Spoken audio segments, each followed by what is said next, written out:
Mengusut kematian pengawal pribadi Kapolda Kaltara yang tewas di kamar rumah dinas Kapolda, kita tanyakan ke kriminolog Universitas Indonesia, Prof. Adrianus Meliala. Sore, Prof. Selamat sore. Prof, ini kan hasil otopsi sudah keluar, korban meninggal karena luka tembak di dada bagian kiri. Pandangannya dengan polisi yang bilang korban tewas karena kelalaian senjata api, Prof. Pertama-tama tentu duka cita kepada korban dan keluarga. Yang kedua, tentu hal ini menjadi menarik. Kalau dikatakan sebagai kecelakaan, maka ini adalah kecelakaan yang amat tidak biasa. Biasanya senjata api yang meledak secara tidak diduga itu umumnya melibatkan orang lain. Jadi ada orang yang menjadi pemilik senjata api, lalu membersihkan senjatanya secara substandar dan kemudian menyalak mengenai orang lain, bukan mengenai diri sendiri. Ya. Jadi ketika dalam hal ini senjata itu mengenai diri sendiri, maka ini kan sesuatu yang sebetulnya di luar dari naluri seseorang. Mengapa? Karena orang pasti akan secara naluri menghindari laras senjata itu diarahkan padanya. Nah, kenapa pada saat itu justru korban mengarahkan senjata padanya, ya, sehingga kemudian menyalak dan mengenai dirinya. Ini sesuatu yang secara naluriah sebetulnya tidak terjadi. Maka kalau ini adalah satu kecelakaan, tentu kecelakaan yang kita sebut sebagai gross, ya, kecelakaan yang fatal betul, yang dilakukan oleh yang bersangkutan. Demikian. Tapi kalau dari hasil otopsi yang dibilang bahwa tewasnya atau kematian korban karena mengalami luka tembak di dada bagian kiri, Prof? Bisa dimengerti, kan orang memegang senjata di tangan kanan, ya. Maka kemudian dia lalu mengarahkan senjatanya ke dirinya, sehingga yang kemudian menjadi arah masuk adalah sebelah kiri dari dirinya, ya kan. Jadi dia megang di tangan kanan, lalu kemudian arah peluru masuk ke sebelah kiri dada kirinya.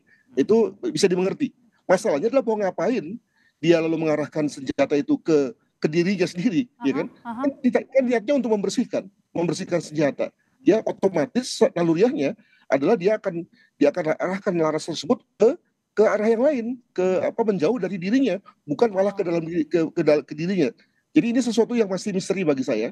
Maka apakah ini satu situasi di mana dia ngantuk misalnya, atau kalau melihat senjata HS kan itu senjata yang semi otomatis, mungkin sekali pada saat diangkat sedang tidak dalam kondisi terkokang, tapi itu pun juga bagi orang yang mengaku sudah menggunakan senjata tersebut pasti sudah kenal karakternya, ya, dan rasanya nggak mungkin salah untuk hal yang seperti itu. Begitu. Apalagi ini kan diduga kuat ini senjata api miliknya, harusnya dia sudah mengenali ya senjata apinya sendiri ya gitu ya, Prof ya. Itu dia, dan dia kan brigadir dia asumsinya dia sudah 6 tahun 7 tahun bertugas, sudah amat biasa dengan senjata tersebut.